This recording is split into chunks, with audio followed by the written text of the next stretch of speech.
আমরা এখন হসপিটালের বাইরে দাঁড়িয়ে আছি, তোমাকে দেখাবো। এটা অনেক ছোট্ট, ওটা বড় আছে, এটা পরেই খাবেন।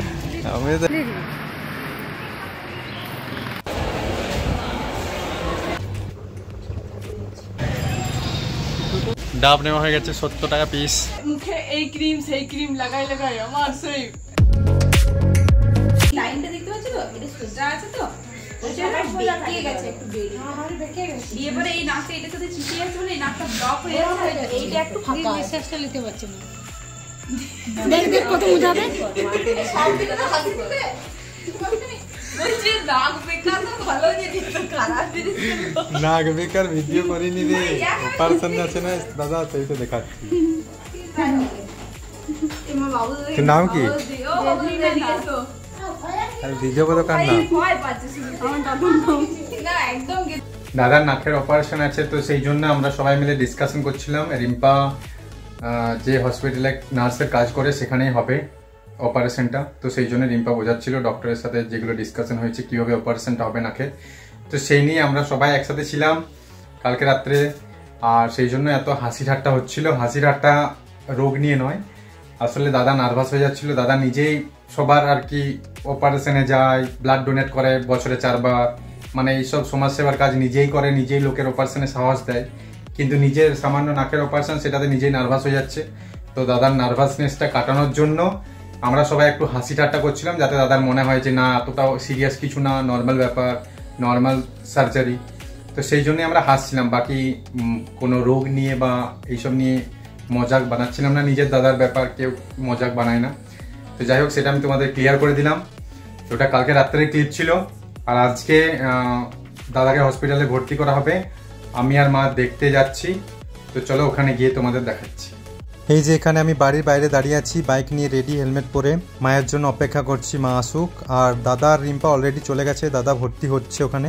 মা এখান থেকে মিষ্টির দোকানে মিষ্টি কিনছে কিছু দাদার জন্য, ওখানে খাবে, কারণ কি ওখানে থাকতে হবে। ভর্তি হয়ে অপারেশন তো ডাইরেক্ট হবে না, তো তার আগে টেস্ট আছে, টেস্টগুলো হবে। তো সেই জন্য দেখতে পাচ্ছ আমার হাতের মধ্যে খাবারও আছে, মুড়ি আছে, চাদর আছে দাদার জন্য, এদিকে মিষ্টিও নেওয়া হয়েছে। তো সব কিছু নিয়ে আমরা যাচ্ছি, ওই জন্য আমরা লেটে যাচ্ছি। আর ভর্তির ব্যাপারটা রিম্পা ওখানে নার্স, রিম্পা সব কিছু একাই হ্যান্ডেল করে নেবে, তো ওই জন্য আমরা তাড়াতাড়ি যাইনি, ওরা অলরেডি ভর্তি হয়ে গেছে, খবর পেয়েছি। আমার এখানে বাইকে দেখতে পাচ্ছ তেল নেই, তো আমি এখানে তেল ভরতে এসেছি পেট্রোল পাম্পে। তো এখান থেকে তেলটা ভরিয়ে আমরা বেরিয়ে পড়বো গৌরীদেবীতে, আর সেখানে গিয়ে তোমাদেরকে দেখাবো। তো এই যে আমরা গৌরীদেবীতে পৌঁছে গেছি, দেখতে পাচ্ছ এখানে বাইকটা রাখলাম, বাইক স্ট্যান্ড আছে এখানে।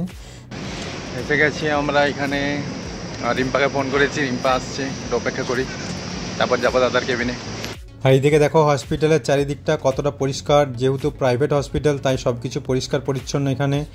আমরা এখন হসপিটালের বাইরে দাঁড়িয়ে আছি, রিম্পার জন্য অপেক্ষা করছি। রিম্পা আসলে তারপর যাবো দাদার কেবিনে। আমরা তো জানি না কোন কেবিনে আছে, আর এই ফার্স্ট টাইম আসছি। দাদা রিম্পার সাথে এসেছিলো ভর্তি হওয়ার সময়, তো আসুক তারপর দেখাচ্ছি কেবিনটা, যদি দেখানো যায় ওখানে, যদি ভিডিও অ্যালাউড থাকে তো করে দেখাবো। তো ফাইনালি রিম্পা এলো নিজের রুম থেকে, দেখতে পাচ্ছ এখানে রিম্পার মা যাচ্ছে হেঁটে। আর এই যে এটা সিটিং এরিয়া ছিল, আমরা লিফটে চেপে গেছি, এখন লিফটে করে যাচ্ছি, কারণ দাদা আছে 3rd ফ্লোরে, সেটা রিম্পা বললো। তো দেখতে পাচ্ছ 3rd ফ্লোর এসে গেছে। আর এই যে দাদাকে এখানে আছে, দেখো ড্রেস চেঞ্জ করিয়ে দিয়েছে, কেমন একটা লাগছে, ও হাসছে ড্রেসটা পরে। বললাম যে কেমন লাগছে, সেই পিটি টিচারগুলোর মতো লাগছে। আর এই যে এটা হচ্ছে দাদার রিপোর্ট কার্ডটা, যেটা গৌরীদেবী থেকেই দিয়েছে। তারপর আমরা দাদার সাথে কথা বলে এখানে দাদাদের এখানে ক্যাফেটেরিয়াতে এলাম, এখান থেকে আমরা আইসক্রিম নিলাম 3 জন মিলেই, রিম্পা, মা আর আমি 3 জনই ছিলাম। তো সবাই মিলে আইসক্রিম খেতে খেতে বেরিয়ে যাচ্ছি। এখানে ভিজিটিং আওয়ার্স ছিল 11টা থেকে 12টা, তো 1 ঘন্টা, আর বিকেলে 4টে থেকে 5টা, তো 1 ঘন্টার বেশি থাকতে দেয় না। তো আমাদের টাইম শেষ হয়ে গেল, তো ওখানে দেখা করে বেরিয়ে গেলাম। ওখানে দেখো রিম্পার মা দাঁড়িয়ে গল্প করছে। তো আমরা এবার এখান থেকে বেরিয়ে যাই বাইকটা নিয়ে। তো আমি বাইক নিয়ে আসছিলাম, সেই ভিডিও ক্লিপটা রিম্পা নিয়েছে, কেমন লাগলো জানিও। ও আমাকে না বলেই নিয়েছে, তো ভালোই করেছে। তো মা আর রিম্পা এখানে ডিসকাশন চলছে যে দাদাকে এখন এখানে কিছুদিন থাকতে হবে, কারণ 6-7টা ব্লাড টেস্ট হবে, সেগুলো রিপোর্ট আসবে, তারপরে ওটির ডেট দেবে। তো সেই নিয়ে সব ডিসকাশন হলো, কোনো চিন্তা নেই, বাড়ির মেয়ে এখানে আছে, তো সব কিছু দেখে নেবে। এখানে মাকে আমি হেলমেটটা দিলাম। এবার আমরা বেরিয়ে পড়ছি, আমাদের সব যা যা কথাবার্তা ছিল সব কিছু কমপ্লিট। এবার আমরা বাড়ি যাচ্ছি, আবার ওটির দিনে আমাদেরকে আসতে হবে, তো সেদিনে তোমাদের দেখাবো। আর বাকি এই হলো গৌরীদেবী হসপিটাল, এখানেই হচ্ছে। আর বাকি রাস্তাতে আমাকে মেডিসিনের দোকানে যেতে হলো, সাধারণ মেডিকেল থেকে কিছু ওষুধ নেওয়ার জন্য নিলাম। তারপর আমরা এখানে আখের রস খেলাম, তো গরমের জন্য খুব ভালো। আসলে আমাদেরকে ডাব নিতে হবে, তো সেই জন্য এখানে বড়জোড়া বাজারে ঢুকলাম, তো আখের রসটা খেলাম, মা আর আমি দুজনেই খেয়ে নিলাম, কারণ এটা গরমে চড়া টোড়া হবে না, খুব ভালো জিনিস। তারপর মায়ের নজর পড়লো এইসব দোকানের দিকে। 25 টাকা। আর এইটা কত? এইটা কেন? এটার মোটাটা বললো 70 টাকা। এইটা এইটা এইটা এটা কত? এটা কত দাম গো দাদু? এটা হালকা আছে। হ্যাঁ, এটা 50 আছে, 45 টাকা। 45। আর এটা 25। এটা অনেক ছোট, ওটা বড় আছে। তারপর দাম দর করে বড় আমপল্লবটাই নিলাম, 45 টাকা বলেছিল, 35 টাকা করে নিলাম দুটো, একটা আমাদের আর একটা কাকিমাদের জন্য ফোন করে জানলাম, ওরাও নেবে। প্রতিমা যে খিচুড়ি ঘাটে রাজার মালকে চিনি আমি, মালপাড়ায়। হ্যাঁ, তো স্কুল লাগা, স্কুলগুলোর কাছে ঘর। হ্যাঁ গো, তাই বলছি তো, আমি তো 3 দিন ছিলাম গাজনে। তো আমাদের গাজন হলো তো শেষ। 50 টাকা পিস কোনটা? এই বড়টা 50 টাকা। এক হালকা মোটা আছে, হেভি। ছোটটা শক্ত আছে। ছোটটা ভারী আছে, বাচ্চা হতে পারে, ভারী আছে। তোমার যেরকম দরকার বড় সেরকম লাও নাকি? বড় সাইজটা তো 40 টাকা দাও, একটা নিলাম, এখানেও কমালাম, তোমার কাছেও সেম। তারপর বার্গেনিং করে হাতাটা 40 টাকায় নিলাম। হাতাটা ছোট হলেও জাবদা আছে, বড় ছোট দুটোই সেম দাম ছিল। আর এদিকে এই বটিটাও মায়ের পছন্দ হয়েছে, এটা ফল কাটার জন্য, বললো ভালো আছে কাঠটা, তো এটা মা নিচ্ছে। এটারও দাম নিল 60 টাকা। তারপর এখানে ফলের দোকানে এলাম লেবু নিতে, আর লেবু নেওয়ার পর মায়ের এখানে এই যে গ্রেডারটা, এটা পছন্দ হয়েছে, নেওয়ার জন্য খুঁজছিল, তো সেটা নিল। 15 টাকা দাম বলল, ফার্স্টে 20 টাকা বলেছিল, তারপর 15 টাকায় দাম হলো। এগুলো আগে 10 টাকা করে নিত, কিন্তু এখন দাম বেড়ে গেছে 15 টাকা। আর ওই যে স্কচ ব্রাইট নিল 10 টাকার, বাস এগুলোই নেওয়া হলো।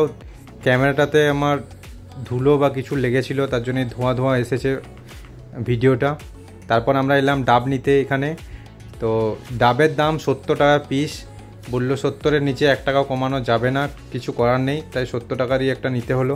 ডাব একটা পছন্দ করলাম, তারপর বললাম যে এটা কেটে দাও, কারণ বাড়িতে আবার কাটার কেউ নেই, তো সেই জন্য ডাবটাকে এখানে কেটে বাড়ি নিয়ে যেতে হবে কাকিমার জন্য। কাকিমার একটু মানে এমনি শরীর খারাপ, তো সেই জন্য ডাব খেতে বলেছে ডক্টরে, তো সেই জন্য ডাবটা কাটিয়ে নিলাম। একটা স্ট্র নিলাম, তো সেটা বাড়ি গিয়ে খেতে পারবে আরামসে। ডাব নেওয়া হয়ে গেছে 70 টাকা পিস, কিছুতেই কমায় নাই, 80 টাকা বলছিল, 70 টাকায় দিল কোনো রকমে। তারপরে এলাম মিষ্টির দোকানে, এই যে আমুলের দুটো টক দই নেওয়ার জন্য, একটা সাথীর জন্য আর একটা মা খাবে সেই জন্য। তো এখান থেকে দই মিষ্টি নিয়ে আমরা এবার বেরিয়ে পড়লাম বাড়ির উদ্দেশ্যে। ফাইনালি ঘর এসেছি গরমে, এবার স্নান করি গা, তারপর কথা বলছি। ডাইরেক্ট স্নান করেই আমরা খেতে বসে গেছি, দেখতে পাচ্ছ আজকে পটল ভাজা, কিন্দুরি ভাজা, আলু সানা, চাটনি, ডিম আর এই যে ভাত। তো এই গরম ভাতটা এখনই করলো, তাই মারে ভাতে খাচ্ছি, বাকি জিনিসগুলো মা আগেই করে গেছিল হসপিটাল যাওয়ার আগে। দাঁড়া, মনে হচ্ছে বিয়ের পর কি বলছিস যে তো ফোড়াটা কেন হলো? এই বিয়ে বাড়ি করে করে মুখে এই ক্রিম সেই ক্রিম লাগাই লাগাই আমার সেই মুখে বেরিয়ে গেল রে, তারপরে কি কষ্ট।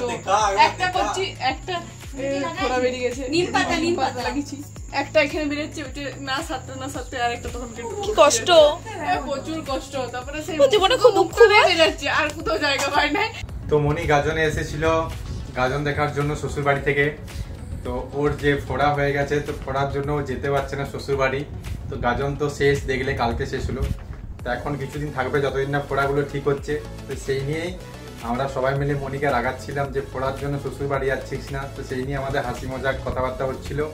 আর আমি লাঞ্চ করছিলাম আর ওরা এসেছিল গল্প করতে, তো সেই নিয়ে হাসি মজাক চলছিল।